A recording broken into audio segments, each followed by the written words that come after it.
Desde la cruz, las 7 últimas palabras de Jesús. En Dios ponemos nuestra esperanza. Primera palabra. Padre, perdónalos, porque no saben lo que hacen. Del Evangelio de San Lucas, capítulo 23, versículo 34. El perdón como camino de esperanza. Mi saludo para todos ustedes, hermanos que siguen esta transmisión desde la Conferencia Episcopal Colombiana. Me ha correspondido dirigirme a ustedes al iniciar el sermón de las 7 palabras en este Viernes Santo. Y me ha correspondido precisamente esa primera palabra del sermón con la cual Jesús se dirige a toda la comunidad y desde luego también se dirige sobre todo al Padre. Padre, perdónalos porque no saben lo que hacen. Vamos a encontrar allá en el capítulo 23, versículo 34 del Evangelio de Lucas. Pues iniciamos este recorrido por las palabras de Jesús que mira desde lo alto de la cruz a quienes lo injurian y se burlan de él, gritándole infinidad de palabras ofensivas e invitándolo a bajarse de la cruz y salvarse a sí mismo. Ante los ataques que Jesús recibe de quienes lo ofendían, él guarda silencio. Él calla, porque no va a responder a esos agravios de esa manera como seguramente lo haríamos muchos de nosotros. Es Jesús, el inocente. Es Jesús el inocente condenado a muerte y por eso desde el árbol de la cruz no hace otra cosa que exclamar a Dios su Padre: perdónalos, porque no saben lo que hacen. Lo hace porque sabe de la gran misericordia que hay en el Padre para con todos sus hijos. Y es ese motivo por el cual nuestro amor al Padre debe ser con todo el corazón, con todo el alma, con todo nuestro ser, porque Él nos amó primero. Esto hay que entenderlo porque es esa la forma, queridos hermanos, que tenemos para acercarnos a Dios, para acercarnos a Cristo, para acercarnos a los hermanos. No podemos olvidar que Jesús, el justo, es el que ha ido a la cruz. No podemos olvidar que el justo desde la cruz también da el gran testimonio que durante su vida pública ya él había dado a sus oyentes. El testimonio de amar incluso a los enemigos. ¿Cómo nos cuesta cuando entendemos esto? O cuando lo escuchamos simplemente. El testimonio de amar a sus enemigos. Y es aquí donde cobra tanto valor esas palabras del pobre de Nazaret. Porque si algo necesita nuestro país, Colombia, hoy es que depongamos el odio enfermizo que se ha arraigado en tantas personas y como ayer sigue llenando de sangre y desesperanza a tantas comunidades, a tantos hermanos. Sangre y desesperanza, sí, por una sencilla razón, y lo sabemos todos, creo yo, los colombianos, lo que acaba de pasar en el Catatumbo, lo que está pasando aquí en el departamento del Chocó, lo que está pasando en el Cauca. Hombre, son tierras regadas también de sangre por lo que hemos visto que viene aconteciendo día tras día en estas comunidades y desde luego en todas las ciudades del país. Quibdó no es la excepción. Jesús, Él jamás tuvo rencor hacia quienes lo llevaron al patíbulo de la cruz. Jamás tuvo rencor, jamás hubo odio en su corazón, jamás albergó venganza en su corazón. Su humildad estuvo a prueba de todo, incluso para pedir perdón por aquellos que eran sus agresores. Ese es Jesús con nosotros, para pedir perdón por aquellos que eran sus agresores. Eso que nos enseña Jesús hoy es lo que nos dice que nunca debemos perder nuestra esperanza en el Hijo eterno del Padre, que sigue apostando por nosotros, invitándonos a tener esa capacidad de perdonarnos unos a otros y llenar siempre de esperanza y motivos para vivir nuestra comunidad, a nuestros pueblos, a nuestras familias. Motivos para vivir en esta querida Colombia, porque Colombia es un espacio maravilloso, pero lastimosamente a veces nosotros mismos la hacemos invivible. En nuestra cotidianidad muchísimas veces hemos olvidado el mandamiento del perdón.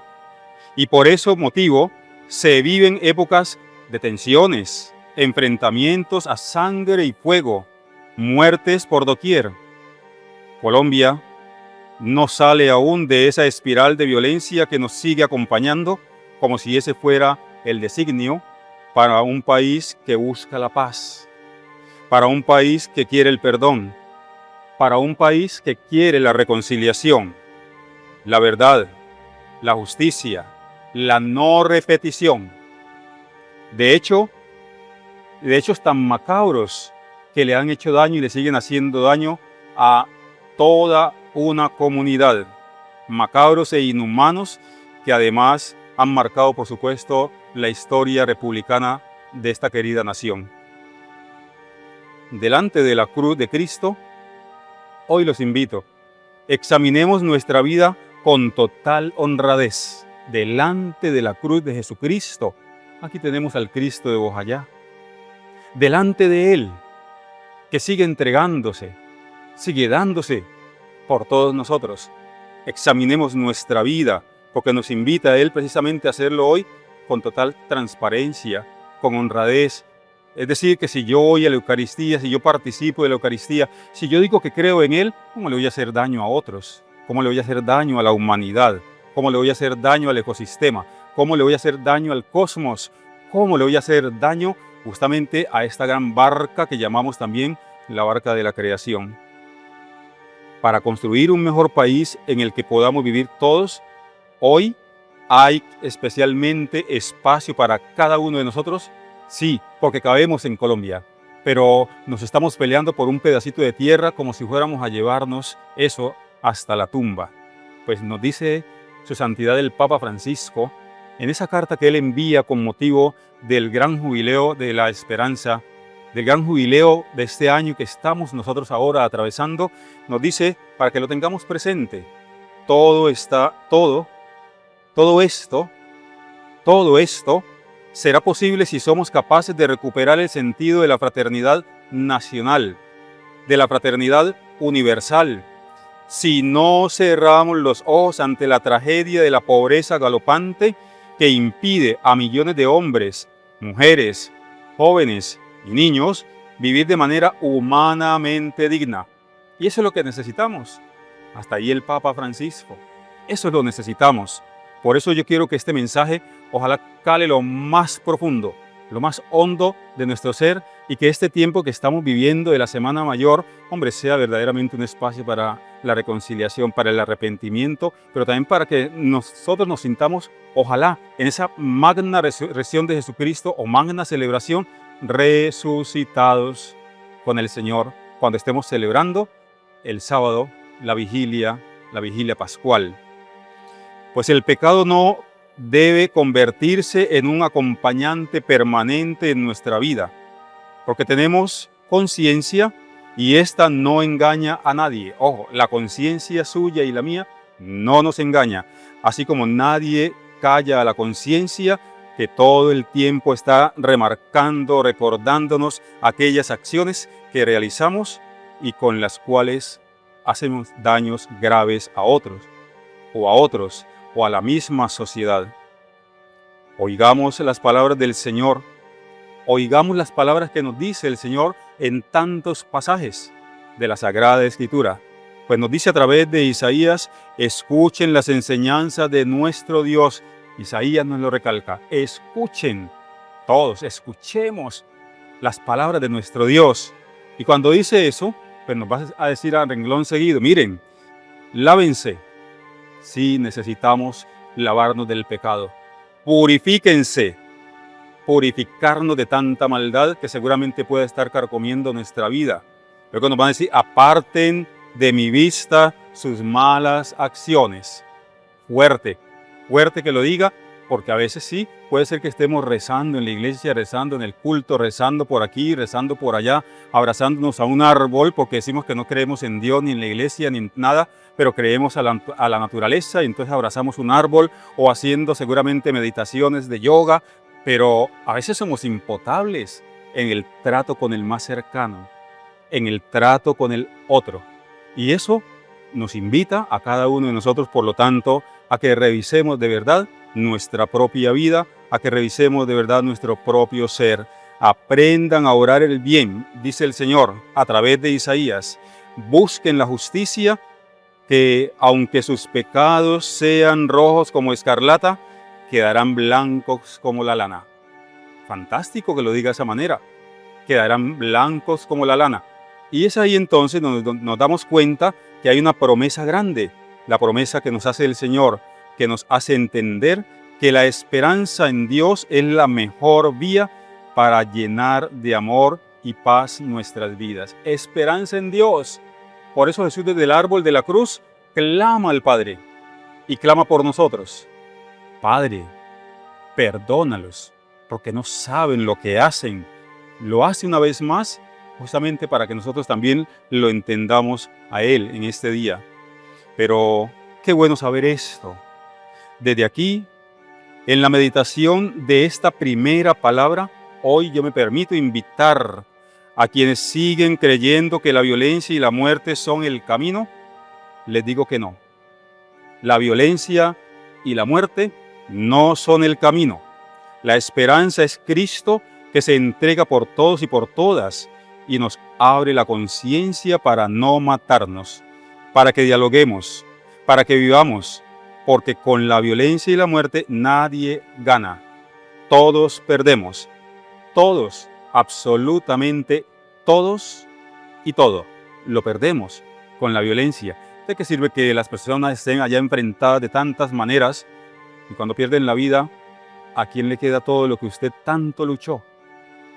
Seguramente a alguien que jamás lo luchó. Por lo tanto, hoy Jesús nos está hablando al corazón. Pongamos atención a sus palabras y dejemos ojalá de verdad que a todos nos llegue hasta lo más profundo de nuestro ser ese mensaje del Señor. Pero también hago ese llamado desde aquí a quienes están, por supuesto, moviendo los hilos desde la clandestinidad para que entiendan que todos los pueblos en Colombia queremos vivir en paz. Todos los pueblos, todas las familias queremos vivir en paz, con libertad o libre movilidad, con salud y ojalá con respeto para todos y ante todo, ojalá con los servicios también públicos, domiciliarios, en óptimas condiciones para todos, para todas. Porque Colombia es una.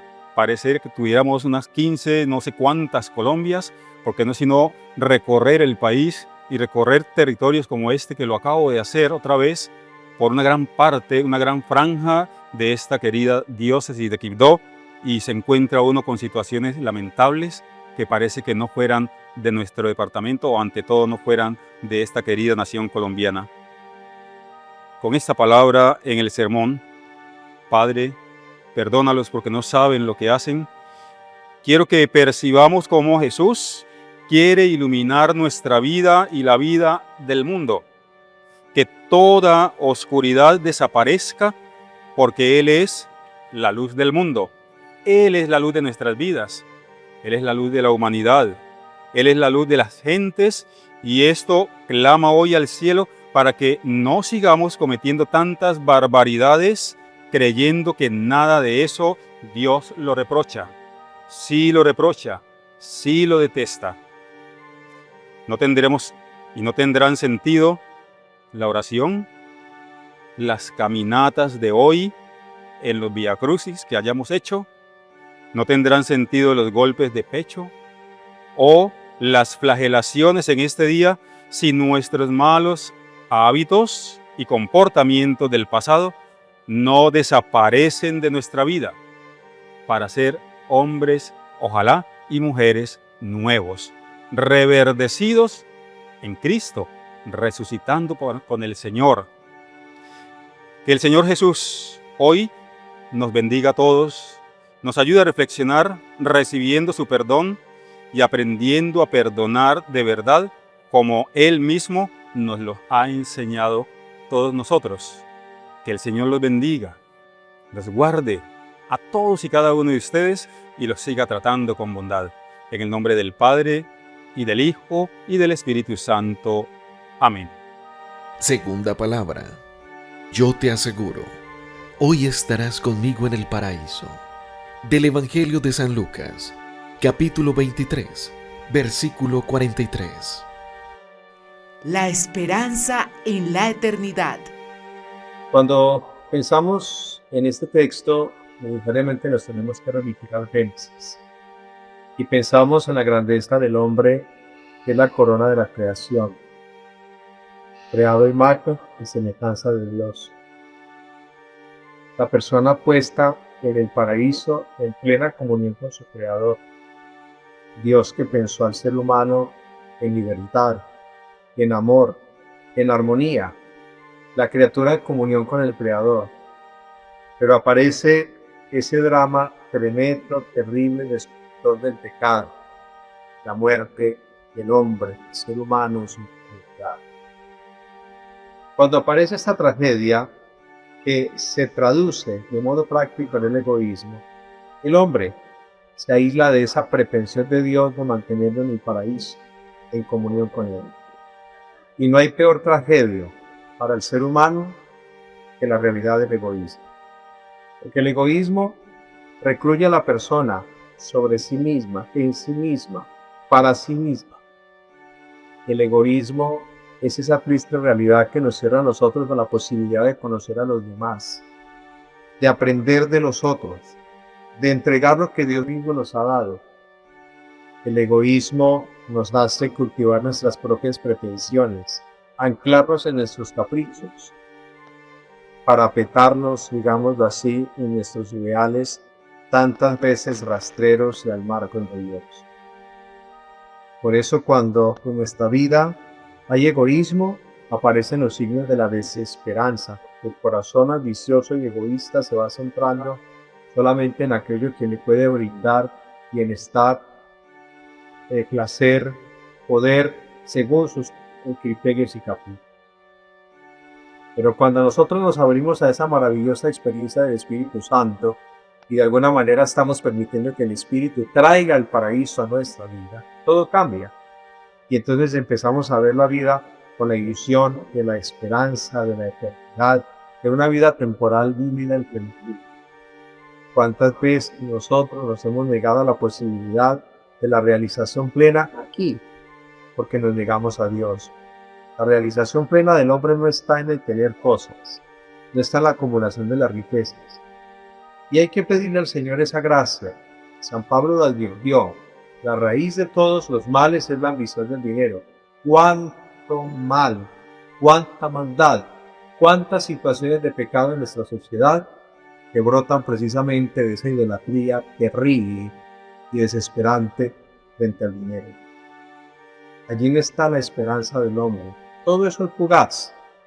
Pero cuando nosotros tomamos conciencia de nuestra temporalidad y nos damos cuenta de que nuestra vida es una vida muy breve, como lo dicen los salmos a veces, que se parece a la hierba que crece en el tejado y rápidamente se seca, cuando nos damos cuenta de esa realidad, aprovechamos el tiempo al máximo.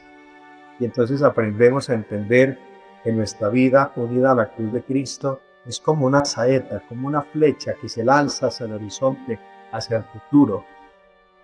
Y en ese recorrido nosotros vamos impregnando la vida de los demás con alegría, con entusiasmo y con esperanza, como se ha recalcado en este acto, con motivo del jubileo del año santo convocado por su santidad el Papa Francisco. ¿De qué manera nosotros podemos hacer presente hoy ese paraíso de Dios? ¿Y cómo responder a esa pregunta de todo ser humano? ¿Qué hay después de la muerte? ¿Existe la eternidad? ¿Hay trascendencia? ¿Qué sentido tiene la vida cuando vivimos a veces en el diario discurrir de la existencia en medio de tantas dificultades, pruebas, escaseces, carencias, dolores, sufrimientos, tantos signos de muerte y de sangre? Que yo encuentre una respuesta muy clara, quiero que eso sea un anuncio para todos de esperanza. La Eucaristía. La Eucaristía que constituye, diría un autor espiritual, la montaña por donde se llega a la contemplación de Dios, que es inefable amor. La Eucaristía que recoge lo temporal y lo eterno, une el cielo con la tierra, lo humano con el mundo. Y lo celebrábamos ayer en la institución de la Divina Eucaristía, la Cena del Señor, porque Él se queda allí, Él permanece para nosotros. La Eucaristía es la concreción cercana para nosotros del paraíso. Casi que podríamos decir que en cada misa Jesús nos dice: hoy estarás conmigo en el paraíso, estás aquí, Señor. Quiero invitarlos a todos, queridos hermanos, para que, tomando conciencia de este año santo, de la necesidad de ser signos de esperanza para los demás, nos tomemos en serio eso de que los cristianos tenemos que ser luz para otros, sal porque impregnamos de gusto la vida del prójimo, y fermento porque vamos contagiando positivamente a los demás con las virtudes cristianas. Que este año santo sea lo mejor y que esta Pascua traiga para nosotros bendición, redención y un entusiasmo por el paraíso de Dios. Tercera palabra. Mujer, ahí tienes a tu hijo. Hijo, ahí tienes a tu madre. Del Evangelio de San Juan, capítulo 19, versículo 26. Creadoras de esperanza. Es muy significativo que en el Sermón de las 7 palabras aparezca la figura de María en la realización del gran misterio pascual, cuando Jesús afronta el momento de su muerte. Pero no nos podemos quedar en una contemplación de piedad por el dolor de María, que en efecto fue real.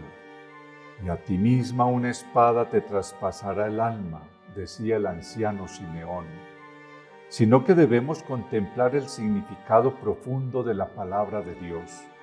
Junto a la cruz estaba su madre, estaba el discípulo al que amaba. La cruz, que es la entrada en la experiencia del misterio pascual, es un lugar donde se dan cita una nueva madre que no esperaba el discípulo y un nuevo hijo que no esperaba la madre.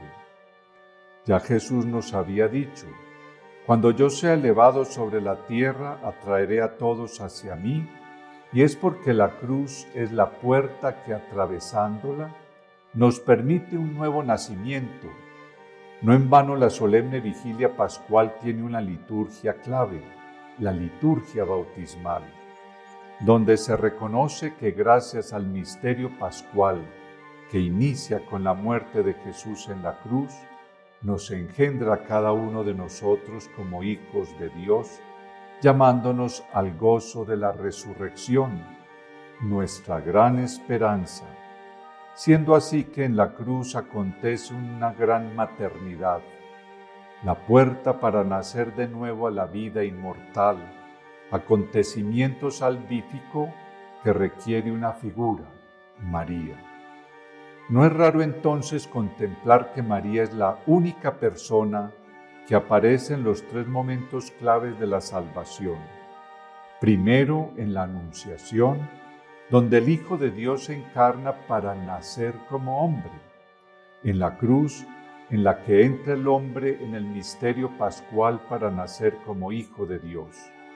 Y tercero, en Pentecostés, donde la comunidad nace como iglesia por la acción del Espíritu Santo.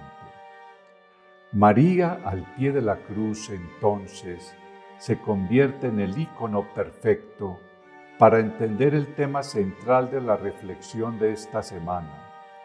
En Dios ponemos nuestra esperanza, porque la fe de María, acompañando a su Hijo que muere en la cruz, es la fe que necesitamos para vislumbrar la resurrección y, como ella, las madres que hoy están llamadas a ser creadoras de esperanza. La importancia de la cruz brilla cuando el Maestro nos decía: si alguno quiere venir en pos de mí, niéguese a sí mismo, tome su cruz y sígame. Pero junto a la cruz estaba María, y al pie de la cruz Jesús nos la entregó como madre en la persona de Juan, y el discípulo la acogió en su casa. El Papa Benedicto XVI, en una audiencia general en el 2009, afirmaba: la acogió en su casa. Así dice la traducción italiana, pero el texto griego, eista idia, es mucho más rico, más profundo. Acogió a María en lo íntimo de su vida, en la profundidad de su ser. Acoger a María entonces significa introducirla en el dinamismo de toda la propia existencia. No es algo exterior. Hasta ahí el Papa. La intención de Jesús en aquel momento era, ciertamente, la de establecer la maternidad universal de María en la vida de la gracia con respecto a cada uno de los discípulos de entonces y de todos los siglos. Imposible entonces mirar a María como un apéndice de la vida de la Iglesia, ni como una flor que se coloca para embellecer la liturgia. No, se hace necesario descubrir en ella un ministerio muy peculiar en la vida de la Iglesia, ser madre de todos los creyentes. No en vano dice Lumen Gentium, es verdaderamente madre de los miembros de Cristo por haber cooperado con su amor a que naciesen en la Iglesia los fieles que son miembros de aquella cabeza. Hasta ahí el concilio. María, por su nuevo ministerio de maternidad en el orden de la gracia, es acogida como esperanza nuestra, por lo que en este año jubilar 2025 acompaña de una manera especial a la Iglesia, donde todos somos hijos suyos, como miembros del cuerpo de su Hijo Jesucristo. Que María es Madre nuestra es una verdad irrevocable, pero que nosotros vivamos como hijos suyos, he ahí el problema. ¿Cómo vivir hoy como hijos de María? No puede haber otra respuesta que a la manera de Jesús. De allí que ella nos enseñara, hagan todo lo que Él les diga. Que la Virgen María nos ayude a caminar a todos juntos como hijos suyos, como peregrinos de la esperanza. Amén. Cuarta palabra. Dios mío, ¿por qué me has abandonado? Del Evangelio de San Mateo, capítulo 27, versículo 46. El grito de la esperanza. Esta cuarta palabra la encontramos, queridos hermanos, tanto en el Evangelio de Mateo como en el Evangelio de Marcos, y está en el marco de la crucifixión del Señor. Dice el texto de Mateo: desde el mediodía hasta las 3 de la tarde se oscureció toda la tierra. Cerca de esta hora Jesús gritó con voz fuerte: Elí, Elí, lama sabactani, que significa: Dios mío, ¿por qué me has abandonado? Al escucharlo, algunos de los que estaban presentes dijeron: ese se llama Elías. De inmediato uno de ellos corrió a tomar una esponja, la empapó en vinagre, la enrolló en una caña y le daba de beber. Otros, en cambio, decían: déjalo, veamos a ver si viene Elías a salvarle. Palabra del Señor.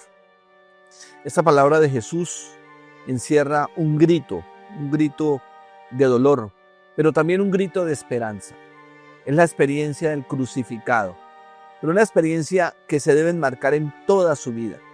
Es esa experiencia del que entiende el dolor, comprende el sufrimiento, pero en él, en ese grito está el sufrimiento de todos los hombres, todas las mujeres, de toda la historia, del mundo, de la tierra, que clama a Dios.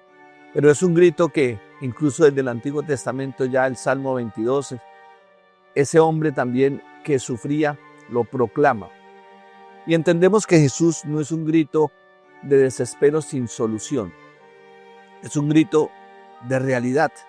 Es un grito que entiende el dolor de las personas, pero sobre todo es un grito que después aparece también en el Salmo 22, como lo decía, aparece esa experiencia del que confía en Dios, del que espera en el Señor, del que siente que también, lo va a decir el Salmo más adelante, Señor, sacia a aquellos que lo buscan.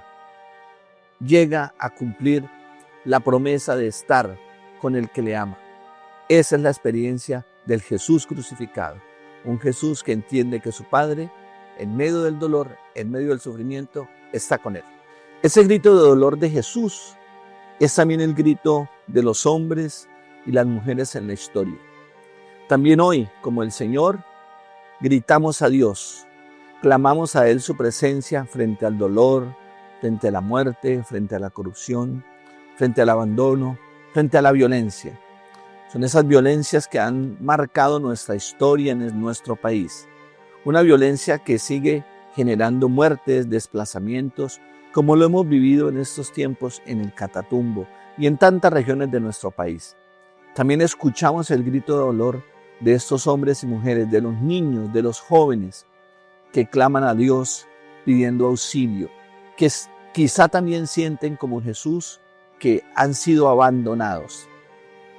Pero en medio de esa realidad también aparecen la corrupción de nuestro país, el abandono de nuestras comunidades, jóvenes sin esperanza, mujeres que han sido abandonadas con sus hijos, jóvenes consumidos por los vicios, por las drogas, realidades humanas trágicas. Ese grito también sigue hoy siendo lanzado a la historia, pero es un grito que se encuentra con ese grito de Jesús, con ese grito que no oculta el dolor. En este relato que nosotros escuchamos, vemos cómo algunos no entendieron, algunos se hicieron los desentendidos o se confundieron. También ese grito de dolor es a veces no escuchado por nosotros, no escuchado por los gobernantes, no escuchado por el vecino. Qué bueno nosotros saber escuchar el grito de dolor, saber salir al encuentro de esos hermanos, saber buscar con ellos la transformación de nuestras realidades. El Papa nos insiste en que debemos aprender a llorar con los que lloran, aprender a escuchar ese grito de lamento que hay, no dejarnos imbuir por realidades que no son positivas. Pidámosle al Señor que nosotros miremos a Jesús, al crucificado, gritando: Dios mío, ¿por qué me has abandonado? También hoy no cerremos nuestros ojos a estas realidades. Pero frente a ese grito de dolor, frente a ese lamento de Jesús, nosotros caminamos en la esperanza. Este año es el año de la esperanza. Nuestras iglesias están haciendo tantos signos de esperanza y entendemos que cada día nosotros también podemos ver ese Jesús en nuestros hermanos. Caminar juntos. Nosotros en nuestra diócesis de Ocaña estamos hablando de ser peregrinos de la esperanza, animados por el Espíritu Santo. Y esa es la fuerza que nos tiene que nosotros hacer levantar. Esa es la fuerza que hizo que Jesús, en medio de su dolor, creyera en el Padre, como el salmista en ese Salmo 22, que confía en Dios, que cumple sus promesas. También nosotros podemos, en medio de la realidad compleja, sin duda, sin desconocerla, levantarnos, caminar, mirar hacia adelante con alegría, con confianza en Dios. Un Dios que está en la historia, un Dios que camina con nosotros. No es un Dios que deja botado a la persona del camino, es el Dios del buen samaritano que nos levanta y nos lleva en su cabalgadura. Pero nosotros también tenemos que ser esos buenos samaritanos, ser peregrinos de la esperanza, caminar juntos. Que el Señor, en este tiempo de Semana Santa, en este Santo Tríodo Pascual, en este día penitencial, nos ayude todos los días a ser mensajeros de la esperanza, a ser peregrinos de la esperanza, a anunciar la esperanza como ese camino que nos levanta, como ese camino de respuesta al Dios mío, ¿por qué me has abandonado? Quinta palabra. Tengo sed. Del Evangelio de San Juan, capítulo 19, versículo 28. Los que claman la esperanza. Suplicamos al Espíritu Santo que nos ayude en esta meditación de la quinta palabra de Jesús en la cruz: tengo sed.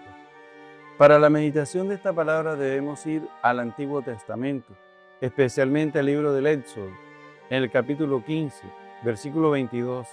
Después que el pueblo ha salido de la esclavitud y han cruzado el Mar Rojo, después de vivir ese gran acontecimiento, el pueblo se enfrenta al desierto.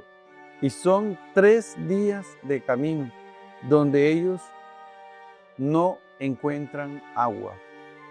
Al tercer día experimentan esa situación que sobrepasa sus fuerzas. Entonces olvidan lo que Dios ha realizado anteriormente, abrir el Mar Rojo. Olvidan el poder y el amor de Dios, porque se centran mucho más en lo imposible, se centran en el acontecimiento negativo de experimentar quizás la muerte a causa de que no encuentren agua. Reniegan, maldicen, se van contra Moisés. Dice el texto que después de renegar tanto, encontraron agua. Pero estas aguas que encontraron estaban amargas. Qué difícil se hace mucho más el camino. Cuando tú piensas que has encontrado la solución al problema, de pronto descubres que es peor, no es ninguna solución. Pero no han comprendido que hay que mirar hacia el pasado y recordar lo que Dios ha realizado, diciendo, si el Señor fue capaz de abrir el Mar Rojo, también puede hacer que aparezca agua aquí en el desierto que calme nuestra sed. El Señor puede transformar estas aguas amargas en aguas que sean posibles para que nuestra sed se calme. Y Moisés, entonces, también que tiene la misma sed del pueblo, porque esto no significa que Moisés iba de camino con ellos y no tenía sed. Moisés tenía sed, pero Moisés no renegó, Moisés no maldijo. Y esto nos enseña mucho a nosotros en este momento difícil de nuestra vida, el momento difícil del mundo entero, de nuestro país. Ahora mismo, cuando la humanidad entera está viviendo, como ese pueblo de Israel, una travesía por un desierto, por unas situaciones límites que parecen que no hay esperanza. Pero Dios nos manda mediadores como Moisés para recordarnos que sí hay esperanza y que las cosas pueden ser transformadas, como ha sucedido con él. Moisés, por medio de un madero, algo elemental, algo insignificante, que lanzó al agua, causó la transformación de esa agua para que todo un pueblo se salvara, para que todo un pueblo experimentara la esperanza. Es decir, la esperanza es mirar hacia el futuro con alegría. Esa mirada profunda, pero desde la experiencia del amor de Dios. Nuevamente en el capítulo 17 encontramos que el pueblo experimenta la sed otra vez.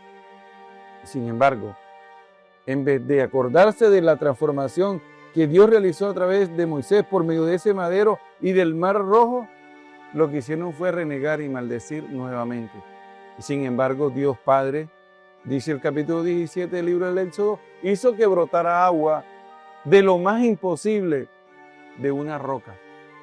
Dice San Pablo en 1 Corintios, capítulo 10, versículo 4, esa roca donde bebió ese pueblo es Cristo. Y entonces para nosotros ahora la esperanza se hace mucho más evidente. Cristo es nuestra esperanza. Es la roca que nos da esa agua en medio de nuestras dificultades. Y podemos preguntarnos, ¿y cuál será esa agua? Para no quedarnos en cosas abstractas. Esa agua, dice el mismo Jesús en Juan 7:37, es el Espíritu Santo. El que cree en Cristo, de su corazón brotará un torrente de agua que salta para la vida eterna. Ahora, si Cristo tiene sed, está en la cruz y dice que tiene sed, entonces Él quiere beber, pero de esos que tienen ese torrente, de esos que tienen esa fe, de esos que tienen esa esperanza, de que las cosas todas no son negativas, que el mundo comienza a transformarse con personas que esperan en Dios, que creen en Dios como Moisés, que proyectan su vida a partir del amor de Dios. Cristo tiene sed, pero sed de que tú tengas fe para que brote esa agua de tu corazón en medio del desierto, en medio de las situaciones límites, en medio de esas situaciones que muchas veces causan sufrimiento y dolor. Bendícenos, Señor. Amén. Sexta palabra.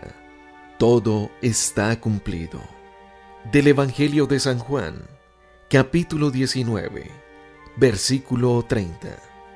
El creyente, portador de esperanza para Colombia. Abordar esta frase fuera del amplio contexto de la vida de Jesús puede llevarnos a una idea errónea de lo que Él desea con ella comunicar, pues podría pensarse que se trata de una expresión de fracaso, de derrota. Todo llegó a su final, no hay más nada que hacer.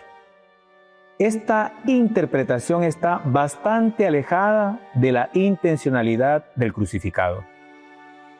Las narraciones evangélicas nos muestran a un Jesús que encarna en su existencia la realización de la gran esperanza mesiánica, la intervención salvífica definitiva de Dios en la historia, su reino. Él está convencido de que con sus palabras y sus obras, Dios está destruyendo la fuerza del mal, está colocando un nuevo orden. Jesús ha entregado toda su vida por este ideal. Y esto se hace presente de modo definitivo ahora que está clavado en el madero, para cumplir definitivamente la misión que el Padre le ha confiado, salvar al mundo. Su sacrificio en la cruz es la expresión de que la obra que Dios ha puesto en sus manos, aquello por lo cual ha trabajado toda su vida, llega ahora a su consumación, es decir, ha sido llevada a cabo totalmente. Todo está consumado, es decir, Jesús, el Cristo, nuestro Señor y Salvador, ha hecho bien la tarea. Esto es lo que Pedro quiere resaltar cuando predica en la casa de Cornelio diciendo: Jesús de Nazaret pasó haciendo el bien. Esto lo encontramos en Hechos 10:38. Nuestro Señor hizo lo que le correspondía hacer. Cumplió a cabalidad su misión. Su vida entregada a la obra buena le abrió el camino salvífico al género humano. En un mundo plagado de oscuridad, en el que las fuerzas contrarias al plan salvífico de Dios se manifestaban de muchas maneras, incluso en su contra, el Nazareno hace notar a quienes abren el corazón a su mensaje que la última palabra no la tiene el imperio del mal, que es posible tener un horizonte nuevo. Les enseña que Dios está a su favor, que no los ha abandonado, que la vida puede ser distinta. Los ayuda a salir de sus pecados, de sus extravíos, de sus frustraciones, de sus miedos, de sus inseguridades. Se convierte para ellos en motivo de esperanza. Todo está consumado porque Cristo, nuestra esperanza, con su entrega en la cruz le da sentido a todo el camino recorrido en su vida y con ello a toda la historia humana. El crucificado es el signo de una vida realizada plenamente en medio de la más grande adversidad. Es la expresión de que aún en la mayor oscuridad se puede tener esperanza. Incluso la cruz entra bajo esta nueva óptica, pues ella quedará envuelta en la luz de la resurrección. Todo está consumado porque la obra de Dios ha llegado a su plenitud en la entrega de Jesús en la cruz. Ese mismo Jesús que murió y resucitó, hoy sigue haciéndose presente en medio de nosotros con su obra buena, para decirnos una y otra vez que es posible que la luz del bien brille en medio de la oscuridad del mal. Él nos sigue visitando a través de su palabra. Cuando nos reunimos a orar, recordemos aquí Mateo 18:20, donde estén 2 o 3 reunidos en mi nombre, allí estoy yo en medio de ellos. Se acerca a nosotros a través de los sacramentos, especialmente de la Eucaristía. Se aproxima a través de la gente que amamos y que nos ama auténticamente. Sigue llegando para llenar nuestra vida de esperanza, para decirnos que en medio de nuestra sociedad colombiana, marcada por signos del mal, tales como la corrupción, la violencia, el narcotráfico, la vulneración de los derechos humanos, las ideologías sesgadas, la pobreza extrema, el desempleo, la guerra, las desigualdades económicas y otros más, es posible tener esperanza porque la acción de Dios, nada ni nadie la detiene. Hoy como ayer, todos los que nos abrimos al encuentro con Jesús, podemos experimentar la obra de Dios que en Él se ha consumado. Por ello, como creyentes, nunca podemos perder la esperanza. Jesús ha querido hacernos partícipes de su misión. Confía en que podemos realizar la obra buena para que en este mundo, en el que las fuerzas del mal se expresan de tantas maneras, nosotros, tú y yo, seamos portadores de esperanza.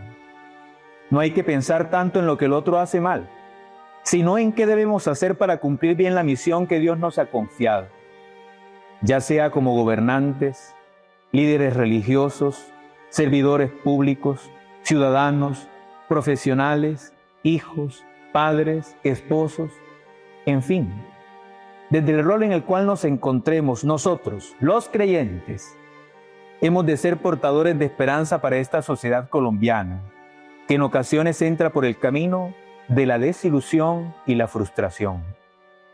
Hoy, el Padre Dios quiere hacerse presente con su amor a través de nosotros, como en su momento lo hizo a través de Jesús de Nazaret.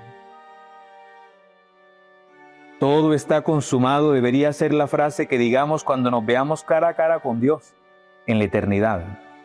Pero hemos de hacernos conscientes de que en nuestro compromiso de todos los días adelantamos la experiencia del cielo aquí en la tierra. Construimos el reino. Anticipamos la esperanza de la vida eterna. Somos portadores de su cumplimiento en el aquí y en el ahora de nuestra historia. Por ello, todo está consumado es la frase que todo creyente debería pronunciar al final del día, al modo de examen de conciencia, para que, leyendo la jornada desde la misión que nos ha dado Dios, que es hacer el bien en todo lo que nos ha confiado, podamos revisar si, como de Jesús se puede decir, de cada uno de nosotros, todo lo ha hecho bien. Deberíamos preguntarnos si a lo largo del día, con nuestra presencia, con nuestras palabras y acciones, le hemos hecho frente a la oscuridad del mal, convirtiéndonos en signos de esperanza para los demás. Cristo Jesús, nuestra esperanza, nos ayude a seguir perseverando en la fe en este año jubilar, siendo auténticos portadores de esperanza para nuestra sociedad. Él, que ha iniciado la obra buena en nosotros, Él mismo la lleve a término. Amén.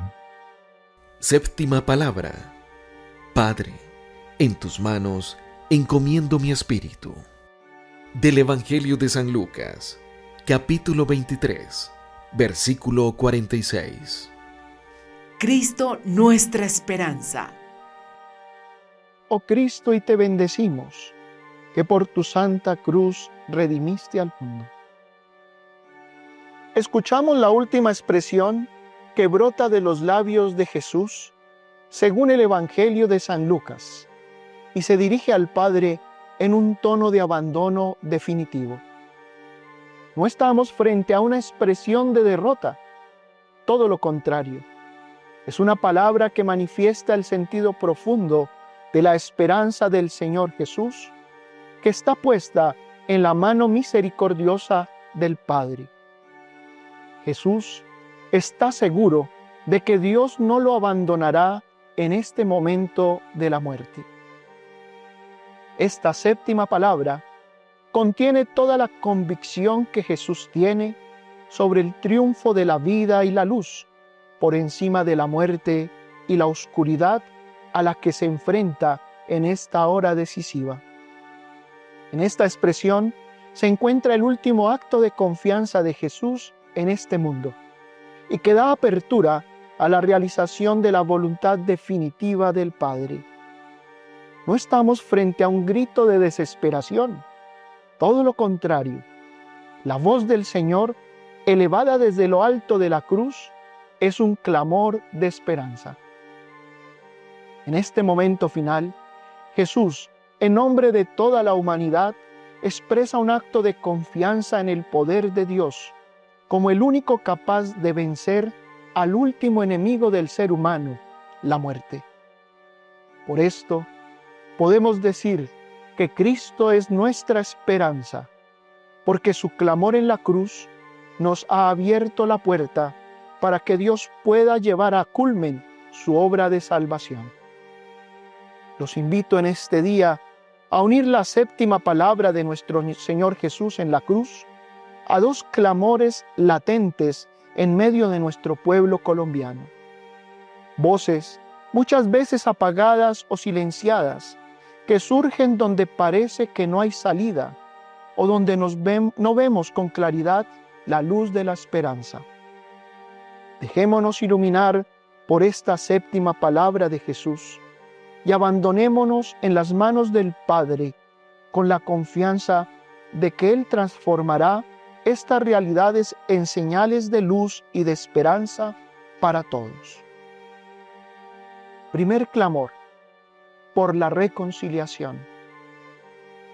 Jesús, en el momento de su muerte, clama al Padre con voz profunda y con el abandono de quien ha cumplido cabalmente la misión para la que ha sido enviado. En la persona de Jesús, hemos alcanzado la unidad de la comunión que por el pecado se había roto. Por eso, Él es la reconciliación de la humanidad con Dios y de los hombres entre sí. Al invocar al Padre en la cruz, se abandona como hijo y ofrece nuevamente su obediencia a la disposición de quien lo podrá librar de la oscuridad de la muerte. Asimismo, su clamor está unido a las voces de todos aquellos que quieren restablecer el vínculo con Dios, que se había roto por nuestra autosuficiencia y por el olvido de la bondad para la que hemos sido creados. La reconciliación que clama nuestra historia en nuestro pueblo colombiano encuentra una esperanza en la voz de Cristo que nos une al Padre y nos renueva como hijos suyos.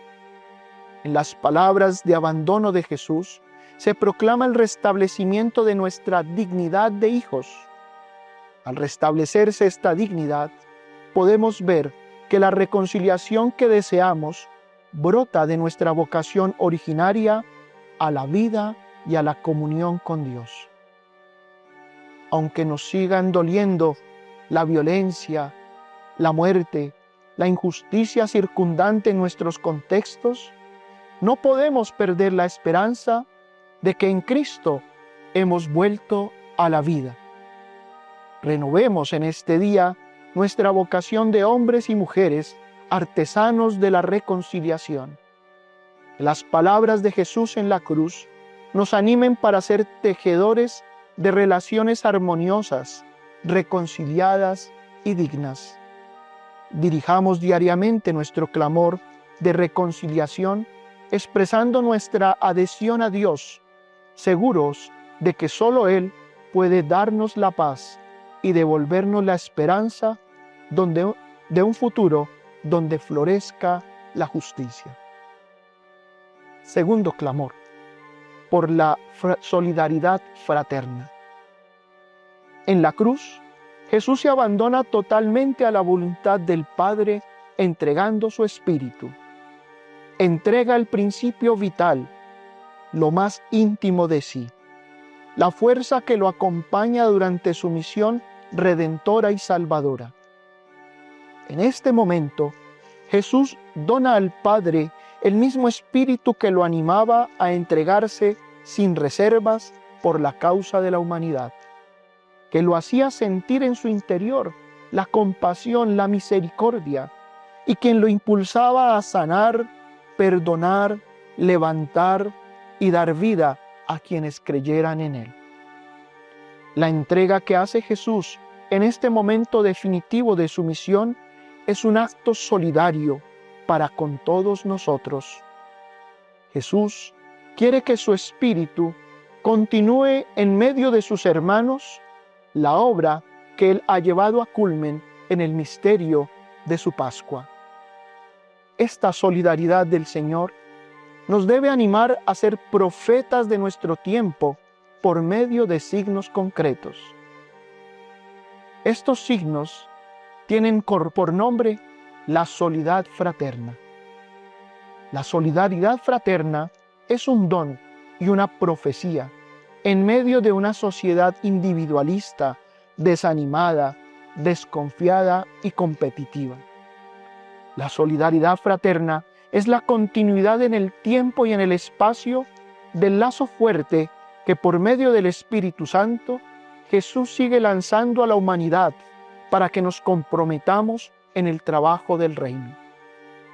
Ser fraternos y solidarios es una señal de esperanza que podemos proclamar por medio de la acogida del que ha debido migrar fuera de su tierra y busca un mejor mañana.